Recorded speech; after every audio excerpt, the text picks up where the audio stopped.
네, 그러면 저희 청년 공감 아카데미 첫 시간 시작하도록 하겠습니다. 저는 정지우라고 하고요. 문학과 철학을 공부했고 문화평론가로 이제 활동을 하면서 다양한 지면에 칼럼도 쓰고 있고, 제가 처음 쓴 책이 이제 청춘 인문학이란 책이었고, 그 뒤에 분노사회, 그리고 또 이번 강연의 주제라고 할 수 있는 어떤 인스타그램에 절망이 없다, 이런 청년 문제, 사회 문제에 관련된 책들을 계속해서 꾸준히 쓰고 있고, 아마도 이제 제가 청년공감 아카데미에 이제 초대된 이유는 그 인스타그램에 절망이 없다라는 책을 제가 작년 초에 출간을 해서 초대가 된 것 같아요. 그래서 이 책에서 제가 어떤 소위 밀레니얼 세대라고 하고 요즘에는 MZ 세대라고도 하죠. 이 세대에 대한 이야기를 되게 집중적으로 이 한 권 내내 걸쳐서 이야기를 했었기 때문에 그런 이야기를 좀 현실감 있게 듣고자 이 자리에 초청된 게 아닐까 싶습니다. 제가 첫 시간으로 이미지 소비 시대의 이중성이라는 그런 주제로 강연을 하게 되었습니다. 그래서 저는 이제 그 밀레니얼 세대에 대해서 이야기를 하려고 하는데요. 밀레니얼 세대라고 했다가 MZ 세대라고 했다가 청년 세대라고 했다가 여러 가지 종류의 말을 쓰는데, 대략적으로 이제 그 범주는 저는 한 10대부터 좀 30대까지를 아우르는 표현으로 쓰고 있어요. 물론 이제 그렇게 청년 세대라는 표현을 쓰게 되면 한 10대 분들이 우리를 지금 30대 아재랑 엮지 마라 이렇게 이제 되게 반발심이 들 수 있겠지만, 제가 책에서도 이야기했지만 이 온라인을 굉장히 어릴 때부터 쓰던 세대의 그 굉장히 폭넓은 공통점이 존재를 하고, 이 한 시대를 공유하는 그 범위라는 게 더 이상 10년 단위로 엄격하게 끊어진다기보다는 오히려 한 20, 30년 정도의 세대가 굉장히 동일성이 강한 세대로서 형성되고 있다는 그런 신호가 많이 보이기 때문에 저도 이제 그런 것들을 좀 넓은 범주에서 쓰고 있습니다.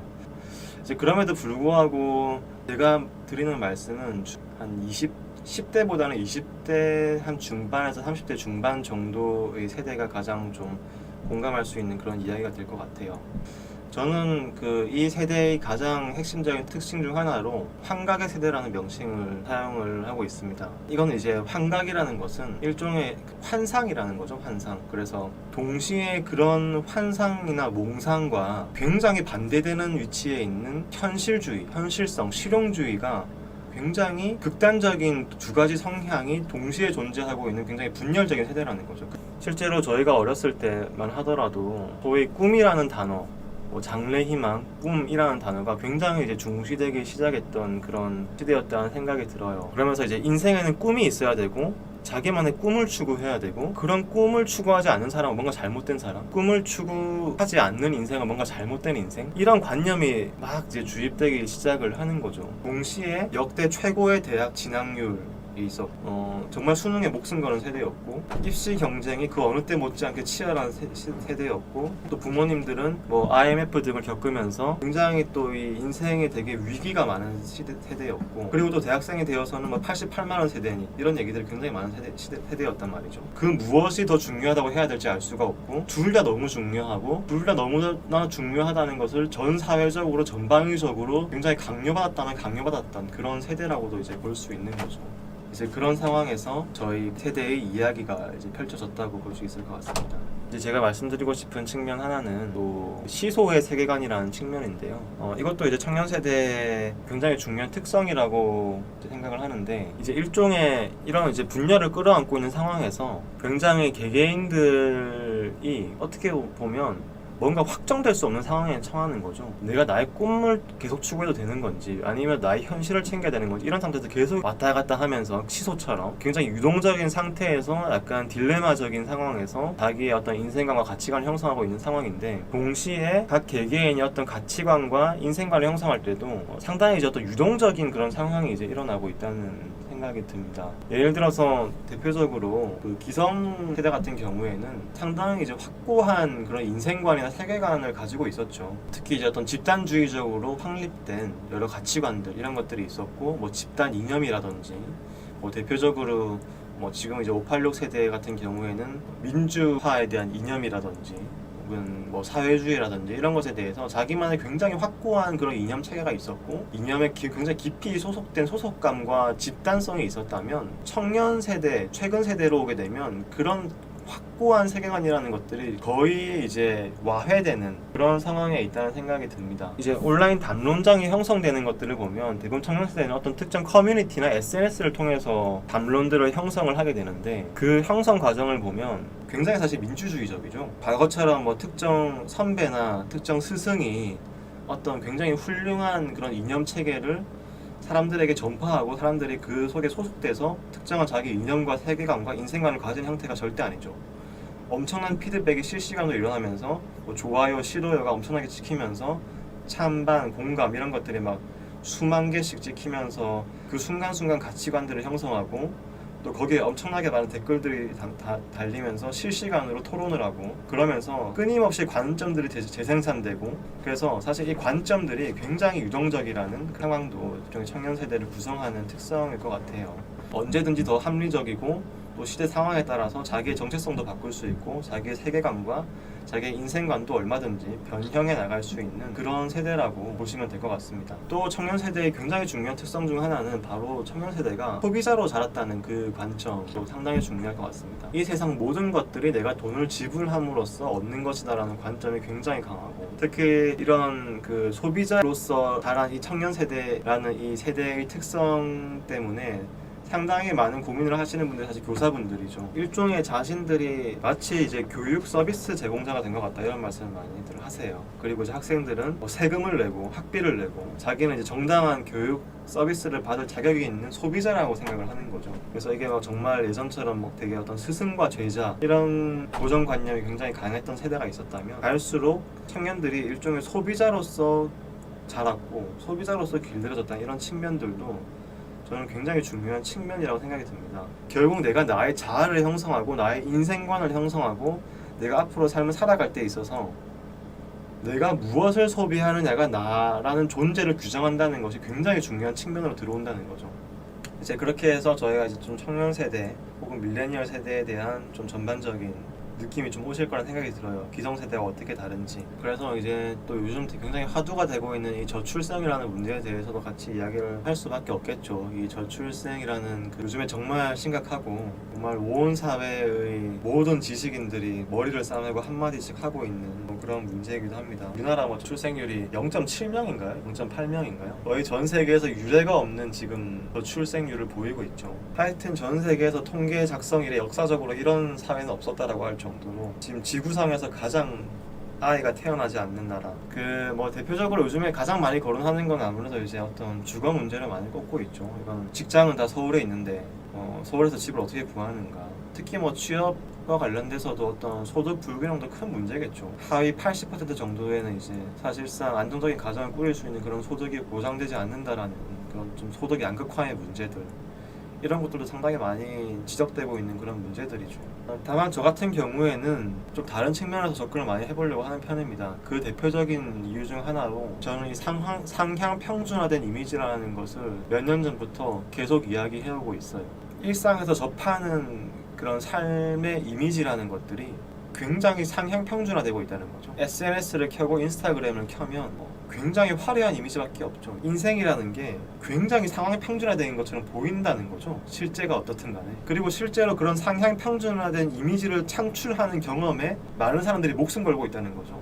내가 한 달 내내 편의점 김밥을 먹더라도 그렇게 돈을 아껴서 10만 원 하는 신라 호텔 뷔페에 가서 한 달에 한 번 사진 찍어 올리는 거죠. 그리고 마치 나 일상에는 그런 일상밖에 없는 것처럼 전시를 하게 되고 그런 전시 이미지들을 다른 사람들이 보게 되고 또 그 사람도 그렇게 전시 이미지로 자기의 어떤 정체성을 구성하고 다른 사람들도 그것만 보게 되고 마치 문화 전체가 상향 평준화되는 이미지로만 가득 차 있는 현상이 저는 이제 일어나고 있다고 생각을 하는데 이게 일종의 이제 결혼과 출생과도 굉장히 저는 관련이 있다고 생각을 해요. 결혼을 한 사람들도 보면 그 결혼의 경험에 대해서 전시를 할 때 정말 뭐 예를 들어서 정말 결혼을 잘해서 뭐 두 사람이 정말 많은 돈을 벌고 결혼할 때부터 부모님이 집 사주고 맨날 이제 뭐 부부가 화려한 일상을 보내고 자식들을 데리고 다니는데도 다 호캉스고 막 이런 장면들만 계속 보여주니까 결혼을 한다고 할 때도 저런 완성된 이미지에 도달을 할 수 있어야만 결혼을 할 수 있는 거라고 믿는 거죠.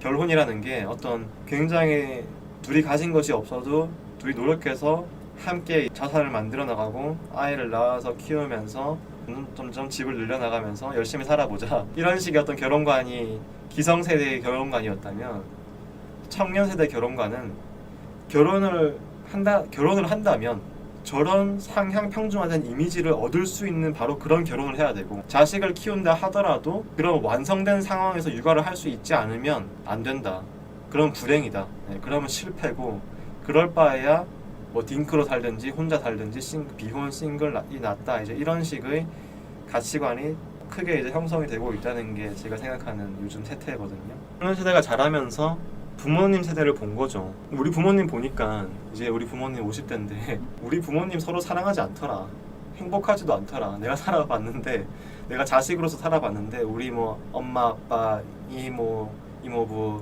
삼촌 고모 고모부 이웃집 아저씨 다 봤는데 저 사람들처럼 살고 싶지 않더라. 사실 이런 생각도 많이 했을 수도 있겠죠. 그렇게 자식 낳아서 그렇게 막 뒷바라지하고 고생하면서 사는 게 별로 행복해 보이지가 않고, 오히려 뭐 TV에서 보니까 그냥 나 혼자 살거나 굳이 아예 안 낳고 살더라도 행복해 보이는 사람 많더라. 사실 이런 식의 어떤 그런 살아오면서 쌓인 그런 앞선 세대를 보고서 배운 그런 경험도 많이 있겠죠. 그런 가치관 형성의 과정들과 이런 세태들, 그리고 다양한 현상들, 가치관들이 종합적으로 작동을 하다 보니까 사실 저는 이제 어떤 소위 저출생 문제라는 것들이 굉장히 펼쳐지고 있다는 생각이 들고요. 오히려 저는 주거 문제나 양극화 문제는 저는 오히려 좀 부차적인 문제라는 생각도 듭니다. 왜냐하면 우리나라보다 양극화 심한 사회도 있고 우리나라보다 주거 문제가 심각한 사회도 분명히 있을 거거든요. 근데 특별히 우리나라에서는 왜 더 유달리 심각한 저출생 현상이 보이느냐고 했을 때는, 이런 어떤 상향 평준화된 이미지가 너무 공고하게 자리 잡은 이런 문화적인 현상, 그리고 기성 세대가 여러 가지 이유에서 산업화 과정에서 너무 많은 노동과 많은 희생이 있는 그런 삶을 살다 보니까 충분히 자식 세대에게 자신들의 삶에 초대를 못했을 수도 있죠. 우리처럼 살아봐, 우리처럼 사는 건 좋은 삶이야, 아들 하나 낳고 딸 하나 낳아서 아름다운 마당에 있는 집에서 자식과 함께 부부가 서로 행복하게 사랑하면서 주말엔 캠핑 가고 이런 행복한 삶이야, 너네 자식 세대 너희들도 이런 삶을 살아봐, 이런 초대를 못했을 수도 있죠. 그것이 뭐 꼭 기성세대 잘못이라기보다는 그런 우리나라의 되게 급속한 근대화나 산업화 과정에서 있었던 되게 안타까운 현실이었을 수도 있고, 종합적인 문화적인 인식이 사실 이 저출생 현상을 저는 만들었다고 보는 게 더 타당한 측면이라는 생각이 들어요. 제가 준비한 이야기들은 여기 밀레니얼 세대 사랑관 이런 이야기도 있고, 한 가지 단어만 설명을 드릴게요. 이건 이제 러브 앤 라이프 밸런스라는 말인데, 요즘에 이제 워크 앤 라이프 밸런스라는 말 되게 많이 성행을 하고 있잖아요. 인생에서 우리 노동을 하기 위해서만 사는 게 아니라 노동 이후의 어떤 시간에서 굉장히 나의 중요한 정체성을 형성하는 세대고, 그렇기 때문에 이 여가 시간이나 이런 것들이 단순히 우리가 놀고 먹으려고 필요한 것이 아니라 정말 인생의 핵심적인 시간으로서 나의 정체성을 구성하는 취향들과 사랑이나 이런 것들이 있는 시간으로서 중요하다는 의미에서 워크 앤 라이프 밸런스란 말에 굉장히 성행을 했었죠. 그럼 러브 앤 라이프 밸런스는 뭐냐? 사랑에 올인하지 않는다는 거예요. 제가 대학생 때만 하더라도 1학년은 당연히 학고를 맞아야 정상이다, 청년이라면 당연히 연애하다가 연애에 올인을 하면서 막 학고도 맞아보고 이러는 게 청춘이다, 이런 말들을 막 했었어요. 근데 최근 청년 세대들은 이제 그렇게 생각하지 않는다는 거죠. 사랑을 하더라도 데이트 코스로 스터디 카페를 많이 간다든지 가서 같이 공부를 하고 같이 학원 다니고 어떤 자기 인생에서의 어떤 스펙 쌓기라든지 이런 것들을 절대 놓아서는 안 된다는 그런 관념에 매우 충실하고, 그만큼 이제 어떤 사랑과 인생을 되게 어떤 구별하면서 자기 인생도 되게 중요하다는 그 감각을 잃지 않고 있다는 거고, 사랑에 대한 기존의 어떤 그런 약간 낭만주의적인 어떤 올인 정서 같은 것들보다는 좀 더 이제 합리적인 사랑을 추구하는 이제 그런 경향이라고 볼 수 있을 것 같습니다. 약간 보시면 청년 세대의 성향이라는 것은 뭔가 계속 여러 가지를 들고 다녀요. 하나만 들고 하나에 올인하고 막 하나만 추구하고 하나에 빠져서 막 이념주의자가 되고 이런 게 아니라 꿈과 현실, 사랑과 현실, 본캐와 부캐 이런 것들을 계속 들고 다닌다는 거죠. 이런 소비자, 이런 소비자, 이런 소비자, 이런 팬덤, 이런 팬덤, 이런 여러 가지 정체성들을 계속 들고 다니는, 굉장히 이제 청년 세대들도 다양하지만 그 한 사람 한 사람 내면도 굉장히 다양성이 있는, 좀 그런 측면에서 또 이해를 하시면 굉장히 좋을 것 같습니다. 제가 준비한 청년 세대에 대한 이야기의 마지막 주제는 그 노력에 대한 이야기인데요. 뭐 청년 세대 사이에서는 이 노력에 대한 어떤 조롱이 또 하나의 밈처럼 유행을 하고 있어요. 기성세대나 이런 사람들이 자꾸 노력하면 성공할 수 있다고 하는데, 뭐 노력한다고 해서 서울에 아파트 살 수 있냐? 평생 벌어도 이제 살 수 없게 되었다. 노력하면 다 대기업 들어갈 수 있냐? 노력하면 다 결혼할 수 있고 다 뭐 좋은 이상 할 수 있냐? 그건 거짓말이다. 노력이 모든 걸 해결해 준다는 건 거짓말이고 그런 얘기 하지 마라. 이런 어떤 노력에 대한 조롱, 노력에 대한 비난이 사실 굉장히 이 밈처럼 유행을 하고 있는데, 굉장히 어떻게 보면 현실에 대한 냉소주의가 퍼지고 있는 거죠. 노력해봐야 온전한 삶을 살기 불가능해진 어떤 시대의 어떤 현상에 대한 그런 이제 이야기들을 하고 있는 거라고 볼 수 있을 것 같아요. 되게 흥미로운 점은, 그렇다고 해서 실제로 청년 세대가 노력을 하지 않는 세대냐? 전혀 그렇지 않다는 거죠. 어떻게 보면 단군 이래 가장 스펙이 좋은 세대라고 할 만큼 시도 때도 없이 노력하고 있는 세대라는 거예요. 역사상 방학 때마다 이렇게 토익 학원, 뭐 온갖 자기개발, 대외 활동, 스터디 이런 걸 이렇게 많이 한 세대가 없었을 거거든요. 실제로는 엄청나게 노력하고 있는 세대라는 거죠. 그렇게 노력을 많이 하고 있는 세대다 보니까 오히려 노력에 대해서 회의를 하고 노력에 대해서 조롱을 할 수 있는 그런 되게 아이러니한 현상이 벌어지고 있다는 생각이 들고요. 그래서 사실 우리가 어떤 특정한 현상을 볼 때는 항상 양면적으로 봐야 된다는 생각이 듭니다. 청년 세대가 노력을 조롱하고 있다고 해서 노력하지 않는 세대냐? 전혀 아니다. 오히려 가장 노력하는 세대고, 오히려 그 노력해도 답이 없는 현실에 대해서 좌절하고 있는 그 측면을 사회적으로 포착할 필요가 있겠죠. 그만큼 많은 노력을 하고 있는 세대다 보니까 이 세대에게서 공정성이라는 문제가 끊임없이 중요한 화두로서 제시되고 있다는 생각이 듭니다. 왜냐하면 이 세대가 믿을 거는 노력밖에 사실상 없고, 그러니까 너무 많은 경쟁 속에서 인생 전체를 막 스펙 쌓기와 막 공무원 시험과 자격증 시험, 영어 시험, 온갖 시험과 경쟁, 학점 경쟁에 퍼붓고 있는 이런 세대란 말이죠. 시간을, 인생의 시간을, 청춘을 거기다 갖다 바치고 있는 세대인데, 이런 세대에게 뭐 취업이라든지 시험이라든지 이런 게임의 룰이 불공정하면 이거는 인생의 부정이 되는 거죠. 내가 노력하고 있는 시간과 나의 청춘과 나의 모든 것을 사실은 부정하는 결과인 거예요. 채용 비리 같은 거 있잖아요. 뭐 공공기관에서 막 채용 비리 문제가 굉장히 많이 일어나잖아요. 이 채용 비리는 그냥 청년 세대가 볼 때는 그냥 조금 열받고 마는 문제가 아니라 나의 인생에 부정당할 수 있는 위협이거든요. 오히려 뭐 예를 들어서 뭐 금수저, 은수저, 동수저, 흑수저, 태생의 차이, 뭐 누구는 아파트를 물려받고 뭐 누구는 흑수저고, 오히려 이런 거 오히려 이런 거 인정하죠. 그거는 그냥 어쩔 수 없다. 네, 그거는 뭐 어쩌겠느냐. 오히려 그런 수저는 인정해버리는 그런 체념적인 정서가 있다면, 좋아, 그런 건 인정을 하겠어.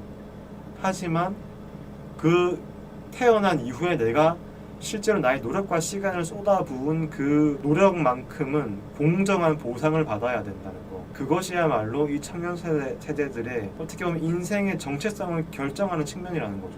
이게 불공정한 룰 때문에 부정을 당하면 이건 사실 살인인 거죠. 인생을 살해당하는 거죠. 청년 세대 입장에서는. 그래서 사실 이 노력과 이 공정성의 문제가 굉장히 사실 긴밀하게 얽혀 있는 그런 이제 문제라는 생각이 들고, 저 같은 경우에는 이제 뭐 예를 들어서 고등학교 시절 내내 공부만 할 수 있었던 학생과 고등학교 시절 내내 아르바이트를 했어야 되는 학생, 이미 불공정하다. 영어 유치원을 다닌 아이와 초등학교 입학하기 전에 한글도 못 되는 아이는 이미 불공정하다. 사실 저는 공정성의 문제가 사실 저는 거기까지 닿아야 되는 문제라고 생각이 들긴 하는데, 뭐 이제 어떤 그런 공정성에 대해서도 정말 우리 시대의 화두로서 많은 고민이 필요한 또 그런 문제라는 생각이 듭니다. 네, 그래서 제가 이제 오늘 뭐 청년 세대에 대해서 굉장히 좀 다양한 이야기들을 꾸준히 했는데요. 많은 분들께서 그 늦은 시간까지 들어주셔서 감사드리고 시간도 보냈던 것 같습니다. 사실 뭐 최근 문제, 뭐 청년 세대 문제를 하기 위해서 문제를 이야기하기 위해서 정말 많은 측면들에 대한 이야기들이 필요하죠. 뭐 소위 뭐 젠더 문제 같은 것도 있죠. 젠더 문제 같은 거는 근데 사실 너무 이제 시시각각으로 지금 상황이 끊임없이 바뀌고 있다는 생각이 들어요. 젠더 문제는 사실 제가 뭐 그 문제는 제가 하기 시작하면 거의 1시간 해야 되기 때문에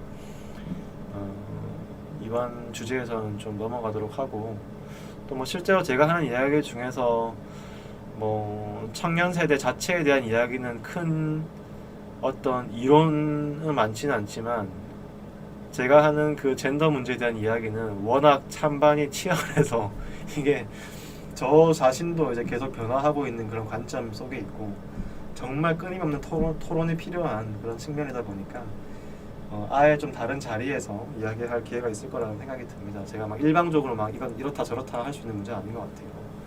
더 이상 추가적인 질문 없으면 저희 강연은 이제 오늘 여기서 마무리할까 합니다.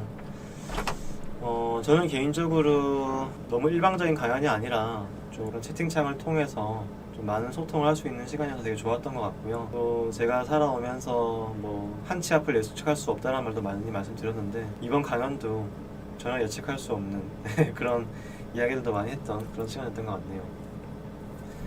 네, 다들 뭐 청년에 대한 이해, 그리고 또 앞으로 살아갈 삶에 대한 이해, 이런 것들이 조금 도움이 되었길 바라면서, 네, 그럼 오늘 강연 여기서 마치도록 하겠습니다.